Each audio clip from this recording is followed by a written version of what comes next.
magandang araw po sa inyo lahat. Welcome po sa Makapili TV. So, doon po sa nagdaang araw po, kung saan nga po, di ba, hindi po binigyan ng mga mambabatas natin ng additional subsidy or budget yung PhilHealth dahil daw sa gusto nilang turuan ng leksyon. Yung PhilHealth, yung mga namumuno sa PhilHealth, hindi nila binigyan ng subsidy dahil nga may malaki pa raw na reserba na pera yung PhilHealth na yun na muna, kumbaga yun muna yung gusto nilang ipagamit ng mga mambabatas bago sila bigyan ng panibagong budget. Ngayon, doon sa hindi nila binigay na budget, parang na-divert yung pondo na dapat ibibigay sa kanila na supposedly dapat ibigay yun sa mas nangangailangan base na rin sa konstitusyon natin. Ang DepEd po dapat ang mayroong pinakamalaking budget. Pero sa nangyari ngayon, ang budget is na-divert po sa DPWH at sa pondo po ng House of Representatives. Ngayon, wala naman sanang question kung kung merong naka-line up na project ng ating gobyerno, ng infrastructure project, dahil nga sabi nga 'di ba nung nakaraang eleksyon na kaya nga nila napapayag si VP Sara na maging Vice President ni Bongbong Marcos dahil ipagpapatuloy nga daw ni Bongbong Marcos yung nasimulan ng Duterte administration yung kanilang build program. So dinamihan ko na dahil alam naman natin napakarami talagang proyektong naka-line up kay Pangulong Duterte. Isa na dyan yung train system sana sa Mindanao na nakapwesto na sana yun, na nakapwesto na poponduan na lang, biglang naglaho po. So hindi na po isinama sa budget dahil sa hindi natin alam kung anong kadahilanan, pero tinanggal na po nila sa mga priority po yun. Kaya nga kung mapapansin nyo, wala namang naka-line up na malaking infrastructure project ang administrasyong Marcos ngayon. Gaya ng kanilang naka-flagship motto nila, 'di ba? Dapat yung BBM nga, 'di ba? Build more daw, yung nga sabi nila.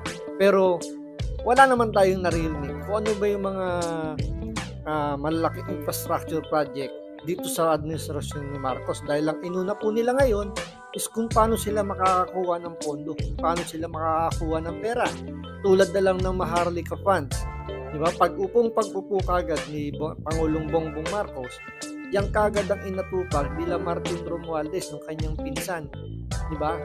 Ginawang certified as urgent yan dahil yan daw kukuha ng baka dyan magiging additional income yan. May mga papasok na pera daw dyan para kumita po ang ating gobyerno dahil mag-i-invest daw yung Maharlika Funds sa iba't ibang bansa para makakuha ng generated income. Pero isipin nyo, magtatatlong taon na wala tayong naririnig kung ano nangyayari doon sa Maharlika Funds. Ang bali-balita nga, ang pinaka-chairman ng Maharlika Funds na yan ay sisweldo raw po ng 2 milyon kada buwan. So, hindi natin alam kung simula nung napirmahan yan dahil naging batas na yan, kung meron na nakaupong chairman yan at sumisweldo na ng 2 milyon sa loob na po ng kulang-kulang 3 taon. Tapos po, yan pa yung binawasan nila, yung sa mga uniform personnel natin, di ba?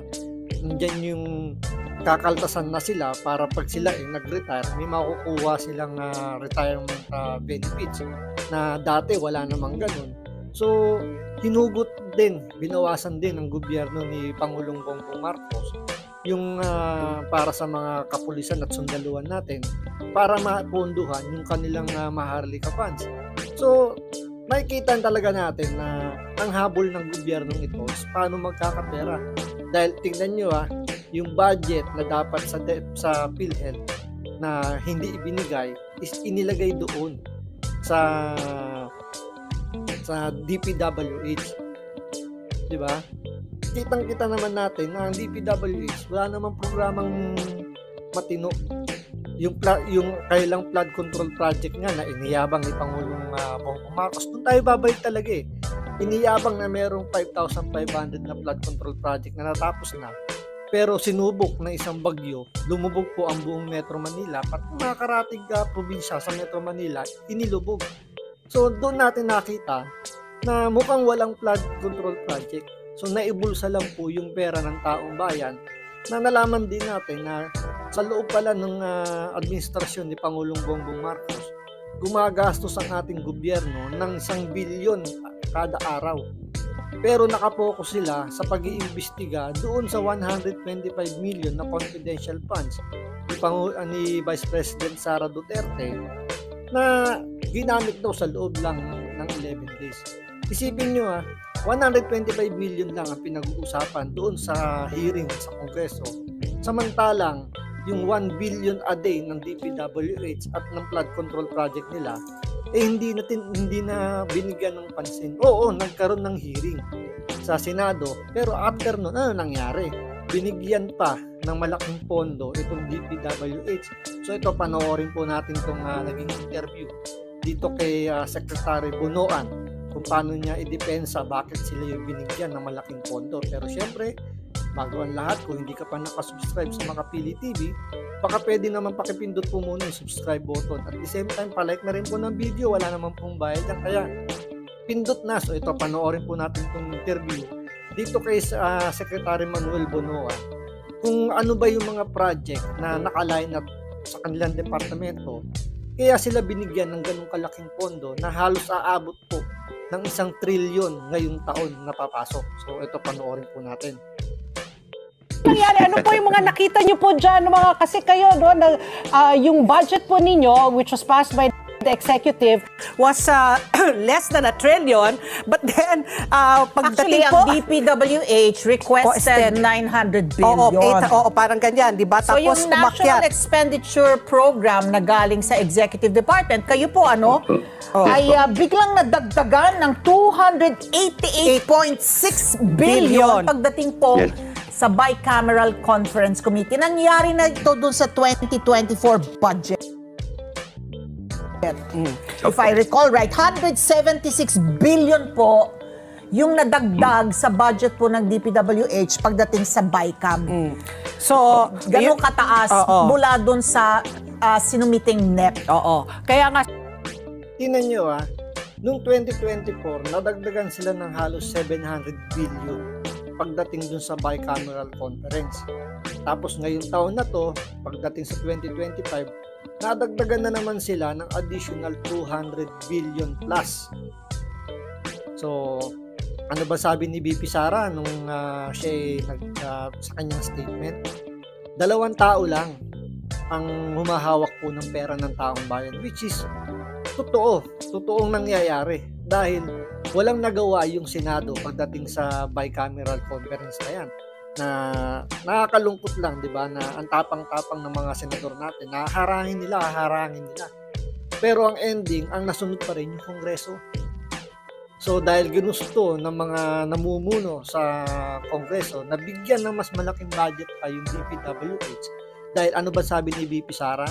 Merong 2 congressman na lumapit sa kanya at hinihingi yung komisyon doon sa DepEd, sa pondo ng DepEd.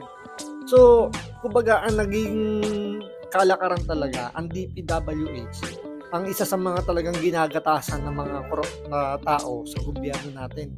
Dahil nga mahirap, mahirap itong, hindi naman ganun kahirap siguro, pero kung pagbabasihan siguro yung mga dokumentong kailangan isubmit, nagagawan ng paraan ng DPWH. Dahil nga siyempre, materyales ang pinag-uusapan dyan, may bidding dyan, may mga iba pang dinadaan na dyan pagdating sa mga bidding, may mga contractor. Alam naman natin na si Saldico daw, yung pinakamalaking contractor dyan sa DPWH, na siya pa yung humahawak ng pondo ng taong bayan. So, para sa atin, o para din sa iba, merong conflict of interest, di ba? Dahil pwedeng ma-impluwensyahan, di ba, ng isang congressman na merong construction company na sa kanya mapunta yung mga project. So, kumbaga dito, ginagamit yung DPWH para mas kumita sila ng mas malaki. Biruin mo, 200 billion plus ang nadagdag sa DPWH na wala namang silang sinasabi na magiging major infrastructure project. Mostly ang naririnig natin is flood control project na hindi natin alam kung totoong merong flood control project dahil imbis na ito makatulong is parang lalo pa nagiging perwisyo tuwing sasapit po yung tag-ulan. So, tuloy natin. Kaya nga, so siguro, Secretary, kaya kayo napatawag rin kasi kayo nga yung pinakamataas na budget at hindi nga ito yung original na pinasa po ng executive. So, just between us girls, what happened? And you? Well, the president wanted actually the budget that is going to sign anytime soon. That actually yung mga projects naman, especially dito sa DPWH, will be in accordance with this 8-point socio-economic agenda of this administration po. I think yun ang inaano niya ang ating presidente, that everything that we have to implement should now be supportive to the 8-point agenda of this administration. So we will scrutinize po yung mga projects. In fact, nakita naman na po namin that there are many that are worthwhile still to implement. In fact, ang sabi ko nga, I think some of the added items are actually responding to the rehabilitation, reconstruction of the damages brought about by the calamities, the past calamities. Alam po naman natin that this year, unprecedented po yung calamity. Tingnan nyo sinasabi ngayon ni Secretary Bunuan na i-scrutinize daw nila yung mga project ng gobyerno. So, ang bilin lang daw sa kanila ni Pangulong Bongbong Marcos is ayusin daw, i-utilize yung paggamit ng pondo doon sa mga proyekto na gagawin daw ng mga nitong ng DPWH. At the same time, parang ito na naman yung sinasabi nga nila na yung sa calamity. So, gagamitin daw yung ibang pondo para daw i-rehabilitate yung mga nasirang mga infrastructure na nasalanta ng kalamidad. So, makikita natin dito na wala talaga proyektong naka-line up dito sa administrasyon na ni Bongbong Marcos. Dahil wala namang binanggit dito si Secretary Bunuan kung anong project yung kanilang paglalaanan para sa economic natin. At the same time, ilalagay na naman nila yung pondo doon sa mga infrastructure na na-damage. So, pang-repair lang yung gagamitin nila dyan. Alam naman natin sa pagdating sa pag-repair, sila rin naman yung nakakaalam kung sino yung i-repair o hindi. Baka ang palabasin dito, at pwede naman nangyayari siguro, yung mga ni-repair nila is mga hindi naman dapat i-repair. Kasi kung talagang kailangan i-repair yung mga dapat i-repair, di ba? Nakikita naman natin dito nga lang sa Metro Manila ang ayos-ayos ng kalsada sisirain para ayusin ulit. Samantalang yung mga kalsadang kailangan na talagang ayusin at kailangan magkaroon ng kalsada, hindi nagkakaroon ng kalsada at hindi inaayos. Dahil siyempre mas malaki ang gastos kung gagawa sila ng bagong kalsada at i-repair nila yung kalsadang kailangan ng i-repair. Diba? Siyempre kailangan baguhin lahat yun. Unlike kung yung aayusin nila is mga ayos na.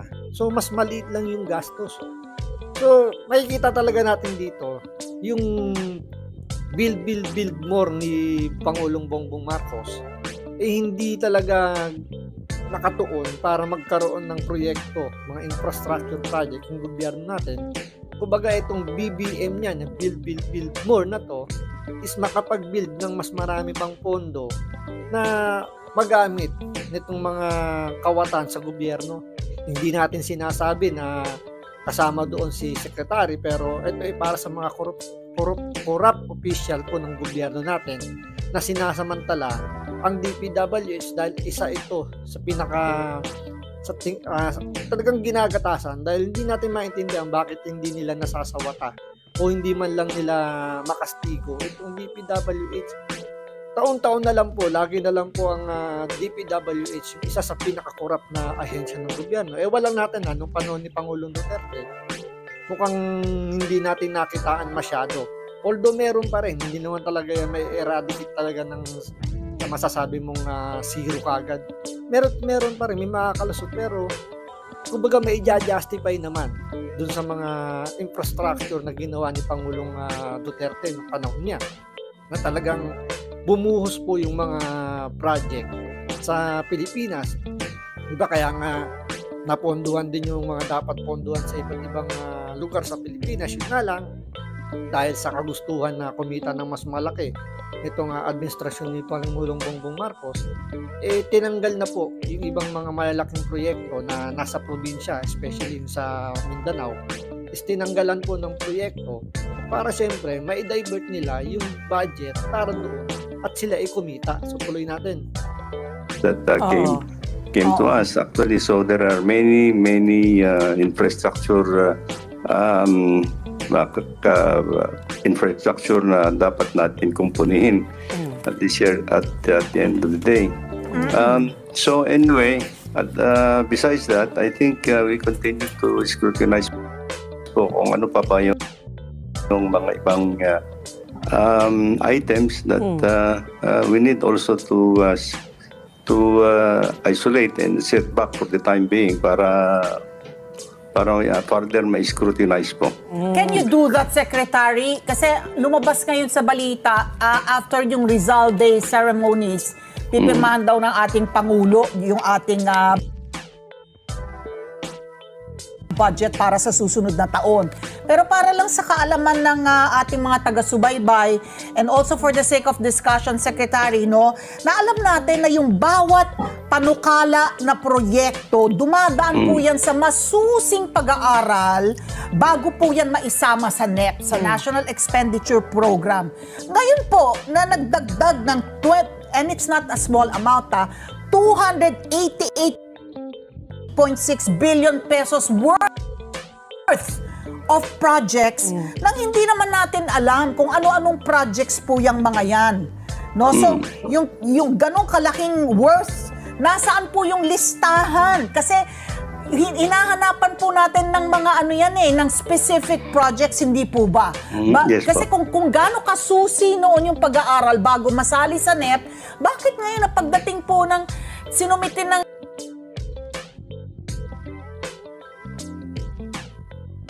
niratipikahan po ng Congress, nagdagdag ang BICAM ng 288.6 billion in 6 days? Yan po ba ay masusuyod ninyo kung ano-ano po yung mga projects na maisasama po sa mga proyekto next year? Well, I think this is the real concern of the President actually po. And this is nga ho yung ano niya sa amin, that we have to see to it that notwithstanding na naando doon na po sa listahan nandun sa General Appropriations Act eventually, then we still continue to evaluate yung mga projects that may be worthwhile to implement po. So tingnan nyo, i-evaluate pa lang nila yung mga proyekto na pupondohan daw. Ang linaw po ng tanong sa kanya na, kumbaga, sa loob lang ng anim na araw, madagdagan po ng 280 billion pesos. Billion po ang pinag-uusapan na, 280 billion.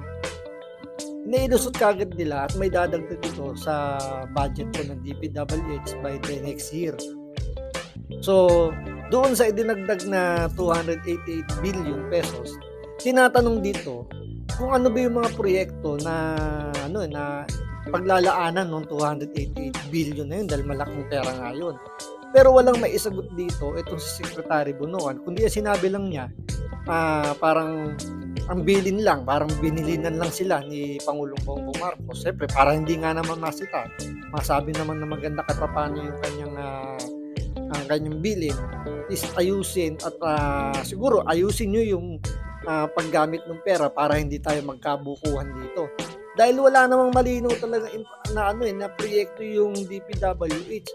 Kumbaga dito, nag-aantay pa sila kung sino-sino yung mga bibigyan nila rito ng proyekto. Siguro, inaantay pa yung mga mambabatas natin kung sino yung uunahin na bibigyan ng proyekto. Alam naman natin na may kikita dyan kapag nagkabigayan ng proyekto dahil syempre andyan yung bidding, andyan yung pagbili ng materyales.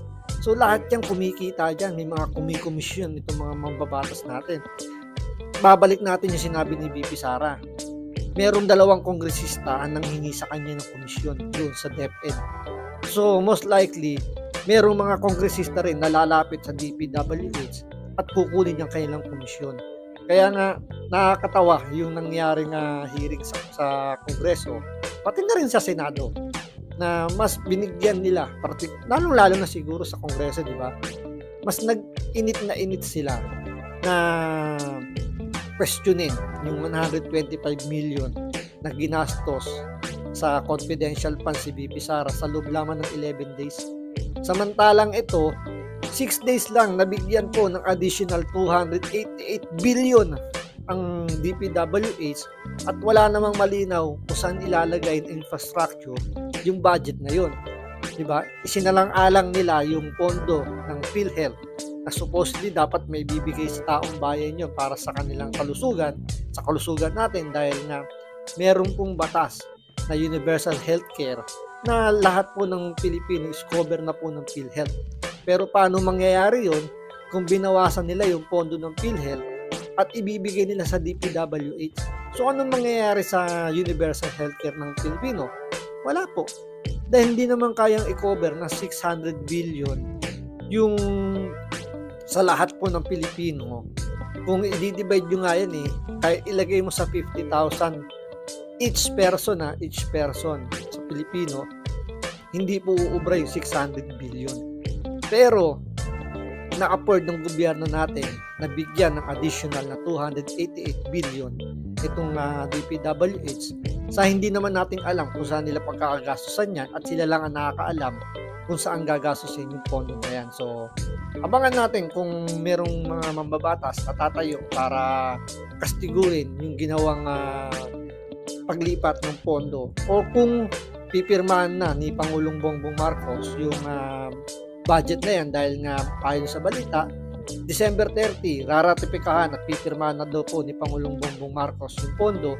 So marami na po ang matutuwa na kongresista natin, mga mambabatas natin, dahil pag yan ay napirmahan na, sigurado malinaw pa sa tubig na sila ay kikita. So maraming salamat sa panonood. Ingat po kayo lagi. God bless.